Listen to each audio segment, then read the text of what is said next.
ቆመሃል ልጄ የት ነው ብለን እንፈልግሃል አንተ ስላለህ በመከራዬ እስኪ ወንዶች እጃችሁን ለኔ ያደረገው ስለው ጌታ አንተ ስላለህ በመከራዬ ለኔ ያደረከው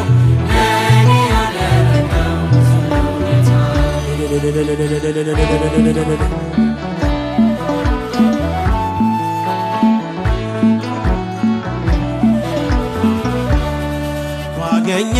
ጊዜ ሸፍናኝ በለሷ ከፊት ያነበብኩት ፍጹም አይረሳ ከዚህ የበለጠ